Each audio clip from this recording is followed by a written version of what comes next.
100-ലധികം വ്യത്യസ്തതയാർന്ന കുരിശുകൾ നിർമ്മിച്ച് ഇരിങ്ങാലക്കുട രൂപതയിലെ അരിപ്പാലം ഇടവക വിശുദ്ധ കുരിശിന്റെ പുകഴ്ചയുടെ തിരുനാൾ ആചരണത്തിന്റെ ഭാഗമായാണ് അരിപ്പാലം കർമ്മലമാത ഇടവക ദേവാലയത്തിലെ മതബോധന വിദ്യാർത്ഥികളുടെ നേതൃത്വത്തിൽ കുരിശുകളുടെ നിർമ്മാണം നടത്തപ്പെട്ടത്. മത അധ്യാപകരുടെയും മാതാപിതാക്കളുടെയും സഹകരണത്തോടെയാണ് കുട്ടികൾ 100-ലധികം കുരിശുകൾ നിർമ്മിച്ചത്.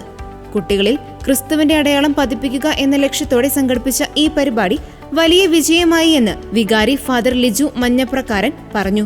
ഇത് ഒരു മത്സരമായി നടത്തപ്പെട്ടതല്ല, മറിച്ച് വിശ്വാസത്തിന്റെ പ്രഘോഷണത്തിനുള്ള വേദിയായിരുന്നുവെന്നും കുട്ടികളുടെ കുഞ്ഞു ഹൃദയങ്ങളിൽ ക്രിസ്തു സങ്കല്പം ആഴത്തിൽ പതിപ്പിക്കാൻ സഹായിച്ചുവെന്നും വികാരി കൂട്ടിച്ചേർത്തു. കുരിശിന്റെ പുകഴ്ചയുടെ തിരുനാൾ ദിനത്തിൽ വിശുദ്ധ കുർബാനയ്ക്ക് ഇരിങ്ങാലക്കുട രൂപത ചാൻസലർ റവറൻ ഡോക്ടർ കിരൺ തട്ല മുഖ്യ കാർമ്മികത്വം വഹിച്ചു. വികാരി ജനറൽ മോൺസിഞ്ഞോർ ജോളി വടക്കൻ വചന സന്ദേശം നൽകി. റവറൻ ഡോക്ടർ വർഗീസ് പാലത്തിങ്കൽ, വികാരി ഫാദർ ലിജു മഞ്ഞപ്രക്കാരൻ എന്നിവർ സഹകാർമ്മികരായിരുന്നു.